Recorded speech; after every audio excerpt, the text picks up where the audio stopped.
pick to try and get the best possible matchup. And a lot of the primary supports that we've been seeing this meta have been banned away. Rakan is still open, should either team want to go for it, but it looks like SKT, they want a little bit more engaged, so they're going to lock in the Leona. And this has now become a pretty strong 2v2 lane that SKT could look to play through depending what their other solo lane is. Exactly. Looking at playmaking to try and attack the bottom lane of RNG. That's one thing that we talked about in game number 1 with these teams that SK Telecom tried to do. Now they've got Kaisa Leona for the extra stuns and Lee Sin to be able to make those moves. And there's that dive you were talking about, Kobe. The Galio going to be following up from the Jarvan and the Kayle ultimate on top of that. So RNG sticking to what they often know, which is go in, fight hard, fight fast. And I love to see it. I love the Jarvan Galio combo. Pairing it with a Kayle feels so powerful, and it gives them some semi-global presence to match a lot of what SKT beat them with last time around. And I mean, if you get a Gnar here, if he's just going to build a wall and throw him into it, no, Mordekaiser in the end. But when you saw how long she played in the last matchup, it makes a lot of sense. This was such a good pick for him. Yeah, one thing that I would say he didn't do good last time was ult the jungler around objectives. So we're going to look at some of the ult usage for this Mordekaiser, but a lot of the pros of this champion are that you can actually delay even longer in 2v1 scenarios. If the jungler comes to gank you, you can then ult the jungler, have your 1v1, delay even further before going down and allow your team to get that fight off. I will say I'm a big fan of this SKT draft. I feel like that they have good scaling matchup in the top side. Fake will be able to generate a lot of pressure in the mid lane, which means he has priority and can move towards the side lanes much earlier. And you also have a strong bot lane that you can look to make play towards. Now, it's not easy against an Ezreal or Galio, very defensive lane, but if you bring 4 members down with a Gangplank ultimate, SKT can definitely force these fights. So I feel like that the early game is a lot more in control of SKT. Yeah, it's not as powerful as the Twisted Fate ultimate going down there to gank, but the Gangplank ultimate is the same idea for SKT. They do want to have something to keep them in check. And one of the things that RNG is going to struggle with is this Kayle in the mid lane. Because it will not be able to generate pressure and because you can't really play through it, Faker is going to have... Last time SKT got the better of RNG, but RNG looking to turn it around today, looking to tie up the score, potentially force a tiebreaker at the end of the day for first seed. If SKT win here, they lock themselves a place in the knockout stage. So much on the line for both these lineups. Now, in terms of early game, we talked about how it's hard for RNG to play through mid, and arguably it's a little difficult to play through bot as well, but the top lane is something that I think RNG could look to attack.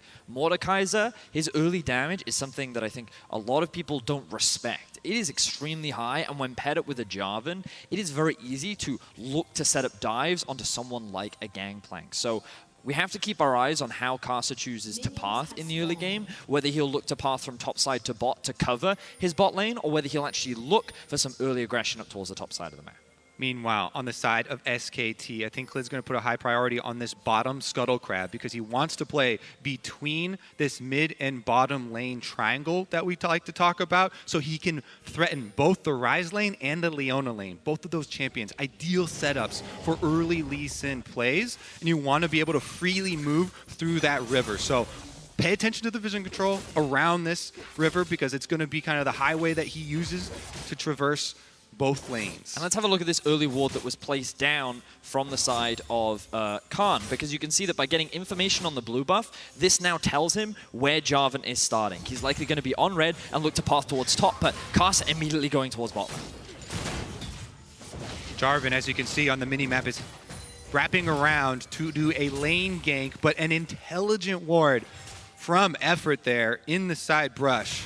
Actually, probably from Teddy, places it down, and they've given away the situation already. And they've spent so much time now. Jarvan just starting his Krugs as Lee Sin has finished his. Clid going to be so much further ahead. Could now look to contest that bottom Scuttle Crab. Actually, probably uncontested at this stage if Jarvan wants to go for a safe clear. You're exactly right, Drakos. The timing that was invested to try and make that play happen and the fact that it was spotted out means that Clid is going to be out on the map so much faster. He's already been able to clear both his red and Krugs. He's going to get level 3 off of this blue, and they have the vision set up in the bot side of the map. They have hit level 2. They could look for an easy game. Mordekaiser going to find the pullback. Won't be able to get anything else done, but already seeing the Gangplank for now, at least having some pressure on the top side as Clid sets his sights on the mid lane. We've seen a lot of tower dives onto early level Kayles this tournament. Has to be something that XiaoHu is aware of, but for now, it will just be a focus on stealing away the enemy Raptors. Good start for Clid so far. Exactly. This is the early bottom river control that I was alluding to in the opening of the game. They've got 2 wards, both sides of the entrances of this river. Clid also stealing away the Raptor camp. This is exactly how SK Telecom want the early map to play out. Now trying to force him off the CS here. They're not really threatening to go for the kill on the dive, just pushing XiaoHu back a bit. Faker will pull away, but difficult so far for Karsa. Bottom lane gank does not work out due to a clever ward. He's been spotted twice now as the Khan on the top side did just get a brief glimpse of where he was pathing. I love seeing this early vision from SKT. It's just how efficient they are with all of their members. There's always wards somewhere to just gain information, know what RNG is up to, and to mitigate it. The early ward into the bot lane, the early ward onto the enemy blue buff, anything that Karsa has tried to do has been reacted with perfectly and has been shut down, and now Clid has even found a small advantage by stealing away the Raptor. Checking in again on the bottom side. Uzi doing fine so far, but a much more even bottom lane than it was last time around. Obviously, massive early CS discrepancies in the favor of Uzi when he was on that Xayah. Now pushed back onto this Ezreal. A historic pick for him, but not one that was as powerful in seasons past. You're going to have to see what he can actually get done with it. Yeah, Uzi extremely good at trying to weave those Mystic shots through the minions for harassment in lane phase. And I just want to once again compliment SKT for their early raid as far as the warding on bottom side. Knowing that RNG is going to send Karsa down there very early to try and take advantage of what would normally be a very aggressive lane. Let's see here though, as Langx gets some deep wards for themselves, and RNG now with some decent vision on Krug camp and the top of red there. Karsa looking to attack the bot lane. I don't think they can go for a dive, and that ward has just been spotted out by SKT, so they have information on where Karsa is and keep track of Clid and how he reacts. He's also going to be spotted by RNG, and there's the flash. Guaranteeing the root. He's going to hit the Sonic Wave of the follow-up. That's going to be a XiaoHu. No, the flash out just barely a sliver of life as Karsa will stop, and he followed. And immediately there's an engage on the bottom side. Ming going for an aggressive trade, but no one has dropped yet. Faker lower and lower. No, the Jarvan's going to get it. We missed it on the bottom side, but Karsa will find first blood. XiaoHu flashes away and survives with a sliver of health, but Faker not so lucky. Bottom side. Knockup is there. Uzi under the tower. Is he going to go down the flash out? No, he takes effort out with him. It's the 1-for-1 so far. Teddy has no mana. Ming slowly but surely getting chipped away at the press the attack. Already proc. The damage is there, but not quite enough. Ming will be forced to flash to safety. Action across the board, but it's RNG that come out ahead in the kills. And it all starts off in the mid lane. Both junglers making their way there. This looked like a clean gank. Kobe, you said the setup with Ryze Lee Sin is extremely easy, but the last tick just wasn't quite there for SKT. They were so close to finding that kill. And then Karsa knows, with the red buff, with no mana on Faker, with his flash gone, he can just chase Faker down. Yeah, Karsa had done an early recall for challenging Smite and was able to get it. Meanwhile, bottom side, Ming's able to get that lockup, but Uzi dies even after burning the flash there on the outside, and we're right back to the action.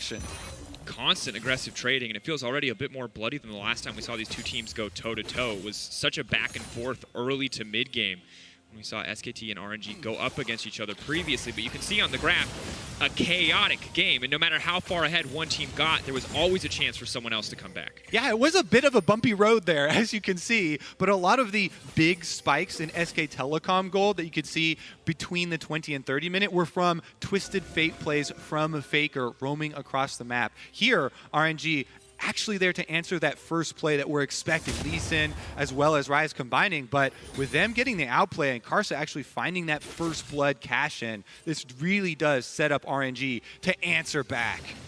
XiaoHu has to be careful though. He's not going to overcommit to the play. Karsa waiting in the darkness there will now be spotted on the ward, but level 6 coming through. That's the extra range for the Kayle. Much easier now to farm, much easier now to trade on top of the additional elixir, and Karsa feeling comfortable enough to just walk right into this pit. Well, he should, because his bot lane has so much control. And something that you were talking about earlier on, Kobe, was how the reason why RNG more often than not play through Uzi is not because he needs raw resources, but because he's such a talented AD carry that it makes sense to put him in a great position. And if you look at the gold, he's sitting at a 500 gold advantage thanks to the Kleptomancy and thanks to how dominant he has been in this 2 versus 2. Exactly. We saw them earn their 2v2 CS lead themselves, and then as soon as the junglers show mid, go for the aggressive play. We're looking at a bit of a roam from Faker, though. Now that Ryze does have the Realm Warp, there are more possibilities. So I'd like to point out one of the wards, actually, that I really do like in mid lane, which we'll see which side of the lane Faker hovers towards. People often, with these limited resources of wards, will try and ward both sides to see everywhere on the map. But if you only have a couple, trying to get one in the middle just to see which side he leans to will give you that early notification. Clid spotted on the control ward. Karsa waiting just in the darkness. Now rotating around, maybe looking for the lane gank. Effort waiting in the brush there. No flash available for Teddy. The Hex flash there from Ming. Will not catch anyone sleeping. Effort has already backed off. Nothing more terrifying than a giant stone gargoyle flashing in your face and saying, peekaboo, I'm here, ready to make a play, but they're not going to find anything. Clid hanging around the mid lane. And notice how often Langx is actually roaming every time he has push in top. He's a large part of where the top side deep vision is coming from, and he's setting up a lot of control in the river as well. And as we're seeing Karsa once again, I just want to note, this is the second time he went for a lane gank. This is how you try and get into the lane like bottom lane, unannounced. However, SK Telecom have been diligent with their side brush wards. And for a second time, RNG had to spend time sweeping out that vision, and it is a second attempt at a lane gank from Karsa slipping into the side brush that does not yield them anything in Uzi's lane. Karsa spotted out as well on the blue buff. Going to donate this one over to XiaoHu, but they're just so successful, and the junglers tracking each other here in the early game. We see a bit of a roam from effort. I love it when we see supports, when there's no need to be in the bot lane, they get active, they move on the map. Best setup when working with their junglers especially, because it guarantees you deep vision and looking for roams. And speaking of roams, Faker is making his way towards the bot lane. No more biz up and available, very short range at rank 1, but could try to find a way into the bottom side. Ming just now coming in. The pings are coming down. RNG is aware that Faker should be looking for a play, and as he walks over that ward, they know his positioning and will be able to avoid the gank. Yep, once again, these two wards from RNG see the attempted play from SKT, and that's why we're getting so many lulls periods here in the early game. It's because of this extra information, so much of an investment from RNG, really paying off and stopping some of these SKT plays before they even get off the ground. Now we need to talk about scaling. Inevitably, when a game slows down, is something that we have to look at. We've talked about the theoretical team fight power of the side of RNG. Are they the team that should be happy with a slower, steadier early game as opposed to something more explosive? Well, I think in the mid game, SKT have a very strong spike, especially with their solo laners. Ryze and Gangplank on 1 or 2 items can be very influential. Whereas the Kayle, I feel like she needs to get to 3, and depending on what build Ezreal goes for, also needs to get to 3. But I do think RNG have the slight scaling advantage, depending on whether or not how the next few minutes play out, because it's going to be about team fighting versus side lane, very similar to what we saw before. And whether or not, or which team is better set up to move into that state in the mid to late game. And they're looking for a little bit slightly different things as the game does progress, right? RNG have so much potential for a large AoE play. They're trying to use the Cataclysm of Jarvan with the Kayle ultimate down on top and Galio coming through as a big AoE, highly effective group maneuver. Right now, though, starting up the Rift Herald for SK Telecom. They made the first recall, but RNG are here to answer. She's on the way. Can just ult the Lee Sin to try to get him out of this pit to stop this objective from going down. It will just be the hop of the wall, but it is 3k health. They could still look to contest this. 5 members of SKT now piling in. The Galio's there with the taunt. It's not going to stop the Realm War power. The fight breaks out. Karsa immediately kills Khan. The Mordekaiser in the midst of everything, and the Kayle will stop him from going down. Clean from XiaoHu. And just as I mentioned, the big AoE for the team fight for RNG pays off in the ultimate usage there. They do get the kill, and even though the Rift Herald was slain by SKT, they can now play Defend the Eyeball. Ming doing his best to keep SKT away from the big eyeball. He's looking for a fight. Wants to keep going. Uzi, there's members here, but there's too many members of SKT. That was not the play that they needed. Ming's gone rogue! What is he doing? All by himself, charges down SK Telecom, and they're going for more. The eyeball's still there. Can they race to it? XiaoHu on the way in. Karsa needs to get out. He's waiting for the stun to come through. He dashes right back to the team. He flashes out to safety. Sonic Wave goes wide. SKT will back off. The eyeball disappears from the rift, and RNG, after what was a good... Oh! Okay. After what was a good start to the fight, ended up with Ming being a little over-eager to keep SKT around. And overall, this was a situation where we talked about while the items spike harder for SKT in the mid game. When you group up in a situation like this, you can see how difficult it is to fight against RNG. And we're getting flashbacks to the last time that these two teams placed up. And notice how that Rumble actually split the team up. We don't have time, another fight. Tom will connect on the Faker. Uzi is here as well. How much damage can they actually put down? The Mordekaiser now stepping forward, looking to use the Grasp of Death. Will not be able to pull anyone back. RNG, though, complete control of the mid lane. Could look to break some plates. Yeah, they could also rotate down to this dragon. They could push in that minion wave. This will be another objective that they can turn towards. And adding a Mountain Drake to a team that has a big AoE combination, that just shouts the dream setup for Baron. Hello, they're going to get Baron control with the Mountain Drake and dare SK Telecom to walk into them. And one of the criticisms I had of SKT coming into this tournament was that while they are a fantastic and much better early game team, they seem to have this over tendency to try and force fights. We saw it a lot in the last time that these two teams matched up, and it was almost SKT's undoing. And one of my question marks today was, would SKT draft more towards team fight, or would they keep to this side lane split push style? And it feels like that even though they've gone for more of a side lane split push style, they're still eager and willing to try and take these fights. And it's dangerous against a team like RNG, who is known for their team fighting and often drafts for it. Yeah, and I think that last fight really highlighted how they were a little bit lazy setting up for that Rift Herald. SKT walking across in the line, really providing a very good opening for Ming to get in there on Galio. They get the big burst kill so quickly. Definitely not something you're used to seeing from SK Telecom over the years, but part of this aggressive new SK Telecom is another reason why they are here. You know, they had to change from the old style that caused the downfall of so many of those Korean teams. They really have had to embrace part of the new age. They certainly have, and one of the big people that we credit that to is Clid in the jungle. He was so instrumental in even swinging team fights into SKT's favor the last time they met up. His Gragas was phenomenal, and overall, he's had a great tournament, and we even heard Spawn on the desk saying that he thinks that Clid is the best performing jungler at this tournament. So the fact that this team is playing a lot more around him, it showcases the evolution that they've made. We'll have to see if it's enough to take down RNG a second time. Clid and Karsa, definitely two of the favorites for top junglers in the tournament, and this group will tell us a lot about what's to come in the bracket stage to see which of these teams is stronger. For now, still a very close game. Both teams within touching distance of each other, neither one able to get a greater advantage over the other. Only the Mountain Drake, really the substantial objective, as RNG have managed to take that one. And I like that at the 15-minute point, you can pivot for strategy now, because we've gone past the early stacking phase of the game where they're just trying to lane and get their items. Now you've got a level 11 Ryze, a level 11 Gangplank on the side of SK Telecom. They want to transition into their 1-3-1 that they drafted for. Faker's Ryze should be split pushing. They need to wear away at these towers. Gangplank Ultimate for Khan is available, and he also has teleport to answer. So SKT trying three-man mid, hold here, holding on to those waves, and they have sent these side laners to split RNG's combo up. As we get further in the game, you can see Uzi holding on to that 500 gold difference that we saw in the early game. Also saw him using Ezreal earlier just to snipe a few creeps away from Langx on the top side. So slowly but surely getting stronger and stronger as Ezreal, and maybe not the traditional hyper carry, but 2 items under his belt, he is going to be a terror to deal with.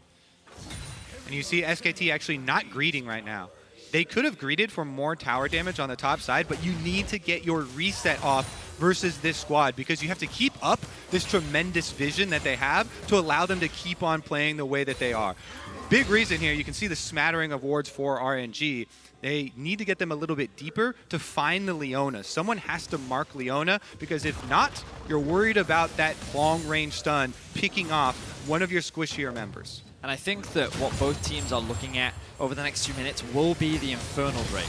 Minute and a half until that objective spawn. Both teams will definitely want it, and with the Seraphs completed and the Trinity Force completed, SKT will feel a little bit more comfortable setting up for that objective, but in an ideal world, they don't want to have to fight for it. They want to try and use pressure on the map to force RNG into an awkward situation where maybe SKT could find a pick, or they force RNG to trade the Infernal Drake for something elsewhere on the map. But that's not RNG style. They're going to contest you for vision, and they're going to look to fight for this Infernal themselves. I'm excited for this Infernal, Vedius, because the items are coming through. 2 item power spikes for both marksmen right now. Key items for both solo laners as well, and XiaoHu's got his eyes on Faker. Faker running down, no CC present. Faker will just be able to realm warp out to safety, but threatening that engage.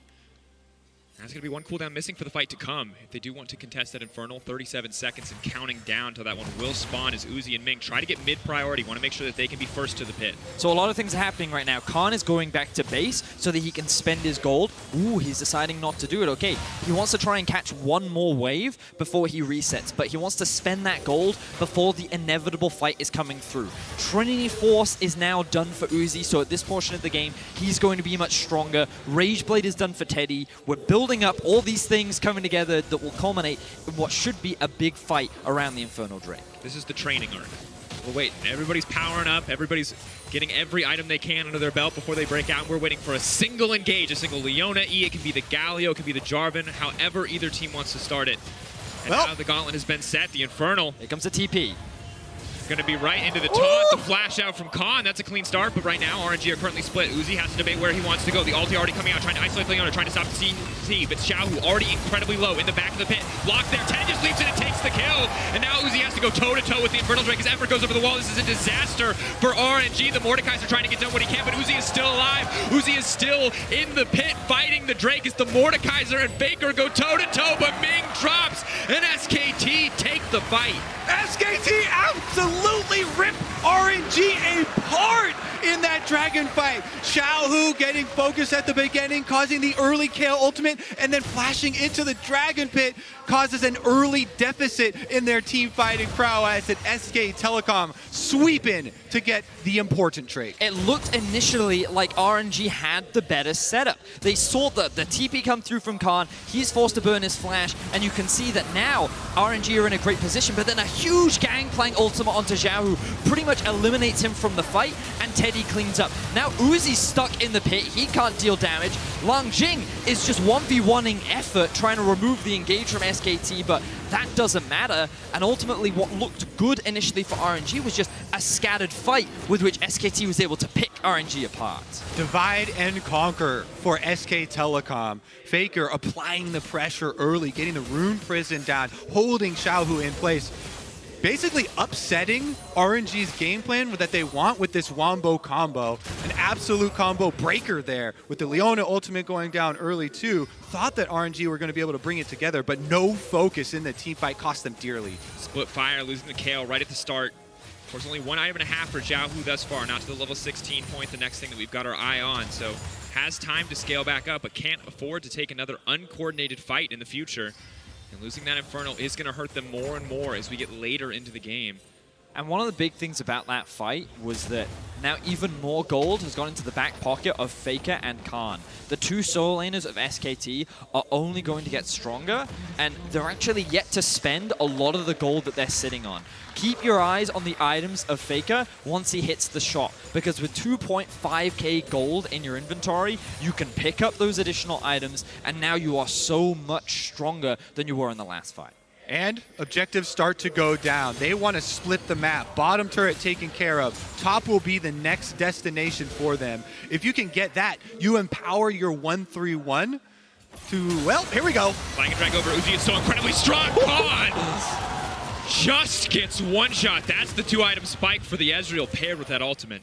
And RNG cut them off before they can get to the next objective. They know they're going topside, so they get the early kill, and now Baron control results. Another flag and drag effort once again caught out. The CC is there. They're going to land the taunt. They're going to make sure that he has no way out of this fight. Effort. Still running. Someone finished the kill. Hits him with the gunblade. Bang, bang.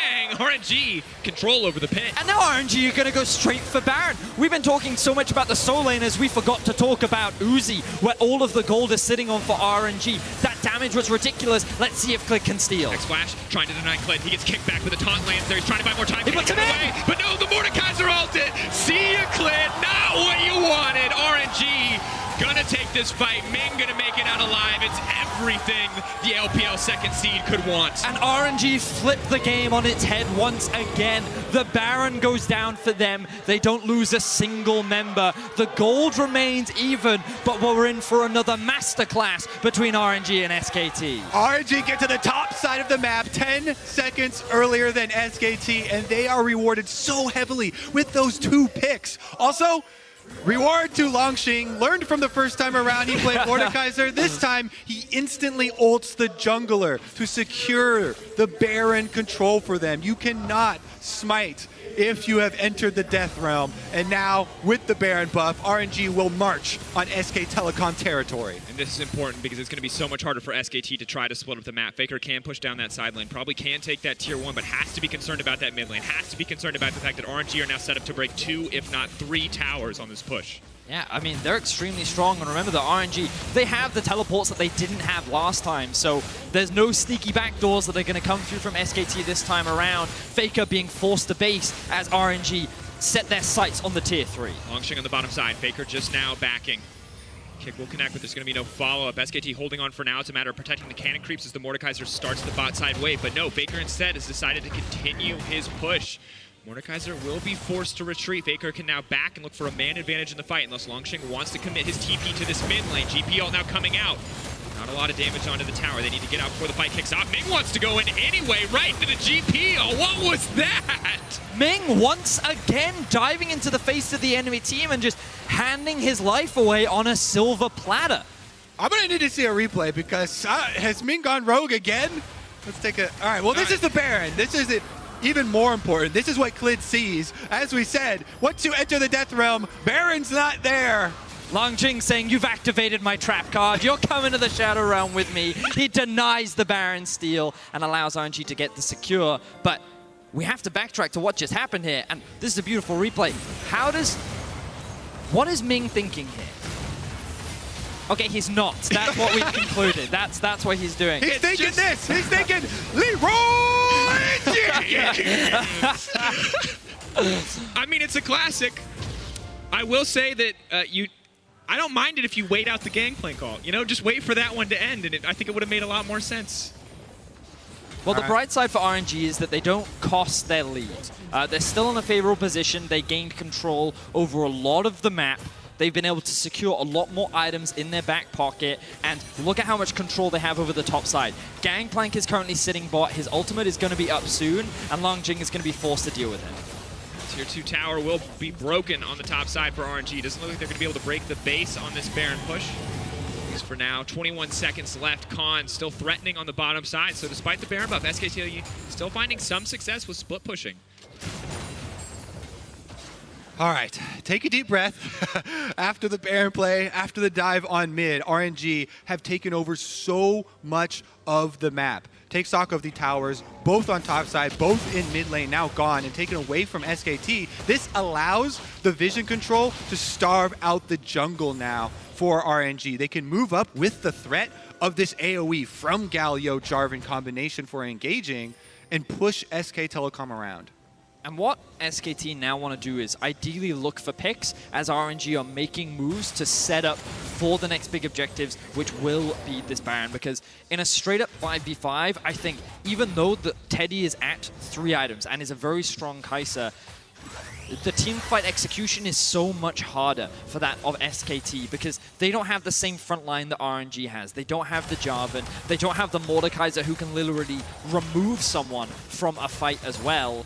And so I think it's going to be harder. They need to make plays like this. Langx just going to try to pull Faker into the death realm. Going to take the tower out of the equation, and the Mordekaiser does a lot of damage. Langx now is running for the hills, just on the edge of the death realm. He's going to come right out into the cannon barrage, and now he's on the retreat. Has used the shield, has used the indestructible, but it's XiaoHu kicked into the middle of the TV. Will flash out a beautiful taunt from Ming, trying to make up for earlier as RNG will pull back on the bottom side. So a quick collapse there from RNG as SKT tried to find a pick. The initial idea was good, but the use of the Death Realm from Langx mitigates it, turns it into a 1v1, and is able to escape. That's why in Champion Select we highlighted the possibilities here of the Mordekaiser for delaying those picks in split pushes. With using that ultimate, he buys time for the extra survivability of the RNG composition to take effect. Multiple re-engages there for RNG to actually save members and get them out from under the tower.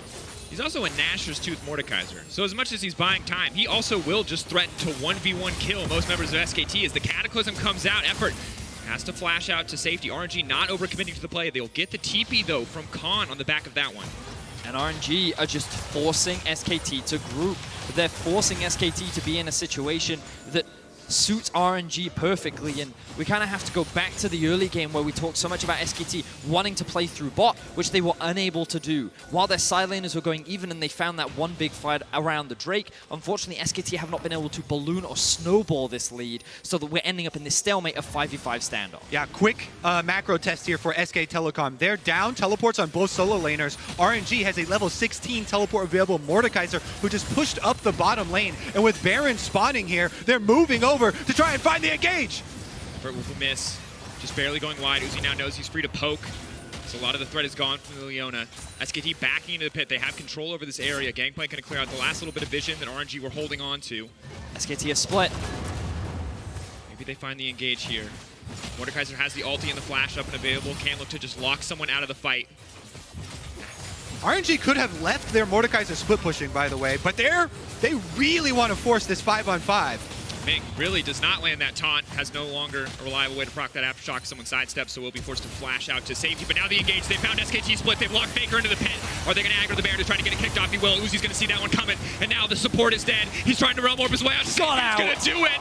Faker, the escape artist, gets out in the play, and Khan on the side with a huge barrel, but I don't know if it's going to be enough. He's now running fearlessly into the front line of RNG. They're trying to kick him back, but XiaoHu says no. They deny it. Teddy now on a rampage. RNG on a retreat, and SKT, they're alive, and the Kaisa is taking over the fight. They failed the macro test. They had more cards available here with the Baron spawning. They force it on Baron. SK Telecom outplay them in the team fight, and the Baron is theirs to start. Huge props to Khan in that final fight. The barrels were beautiful as they hit every single member of RNG.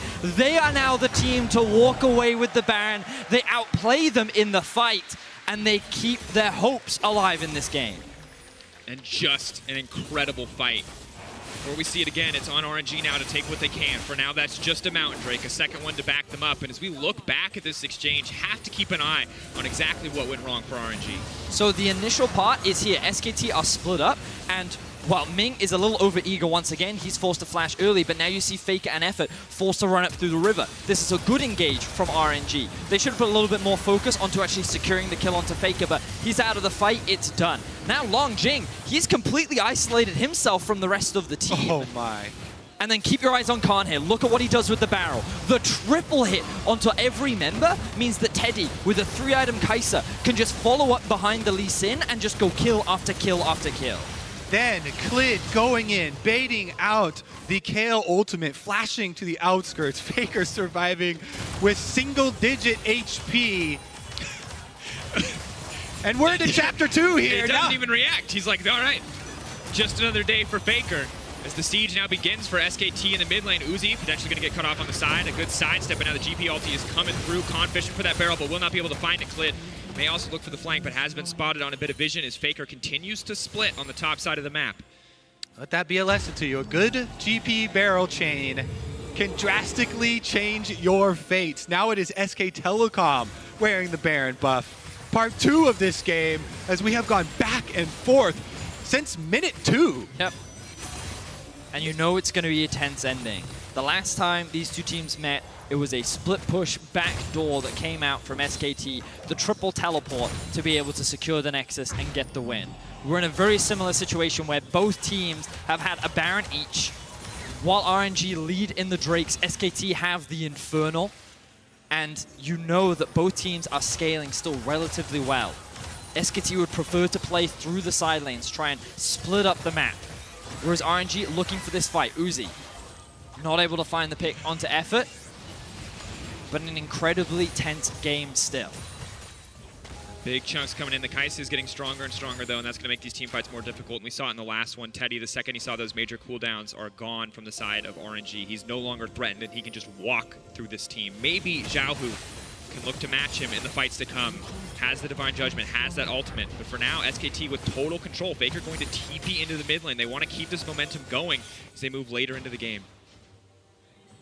XiaoHu has now hit level 16, so he will be permanently exalted.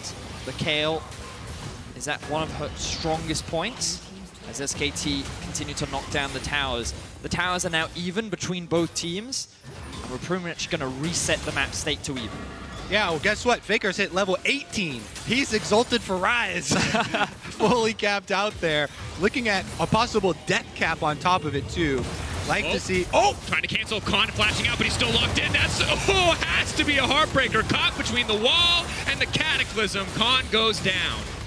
Unfortunately for RNG, there is nothing for them to get on the map after that pick. It's definitely a valuable pick that they can use to clear out all of this jungle vision that SK Telecom just placed in their bottom red quadrant. But other than some vision cleaning duty to do, that is not going to be a game-changing pick for them.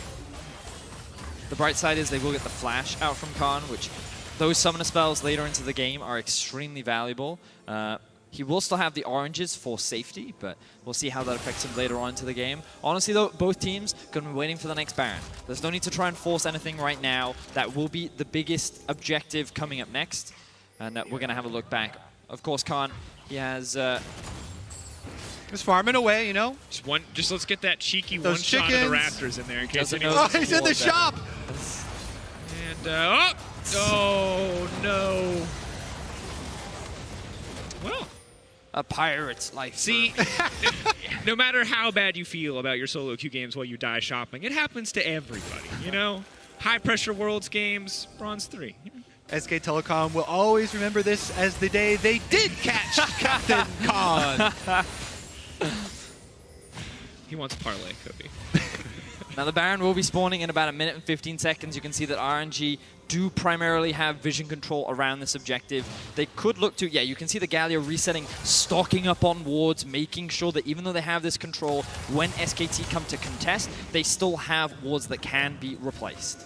I absolutely love watching these two storied teams with all the veterans in-game for these late-game scenarios too. Now past 34 minutes into the game, fully ready for the dragon spawn here. Teleport starts to go out. He coming in, that's going to be the flagging drag. Going on to the Leonas though. Teddy on the backside. Are they going to be able to take anyone else out? Effort trying to find the stun. Karsa kicked out of the fight instantly, and Uzi is going to get kicked back, but over the cleanse flash. It's incredibly clean. He denies the lease in, but now he's face-to-face with Teddy, and still Clid will find him. Still Uzi is set to fall. Can he do it? No! The shutdown coming through. Faker will take the kill, and Langx is left standing in the death realm, but it is his death realm, and he is out of there. And SKT smash RNG in the team fight.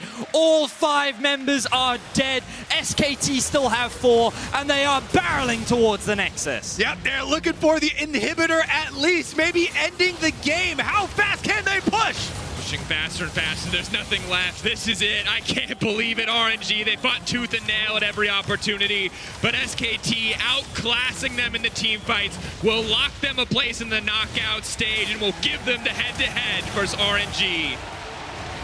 Unbelievable final team fight from SKT. It happened in the blink of an eye, but it was just RNG putting all of their resources into trying to kill Effort, and he just did not die. Meanwhile, Karsa just disappears under the damage from Teddy. And I think we need to see the replay. If I'm completely honest, I want to watch it back. I want to watch it 10 times. It was incredible team fighting. The Lee Sin from Clid was out of this world. And when he landed the kick, I thought it was over, but no, the cleanse flash from Uzi, still not enough to win the fight. And with this win, SKT will lock a spot in the quarterfinals. Their seeding is yet to be determined. They still have to play out the rest of the day, but SKT will be in the knockout stage. SK Telecom could set themselves up for another 6-0 group stage. Yeah. One of the only teams to ever accomplish that, and they are looking so incredibly powerful. And really,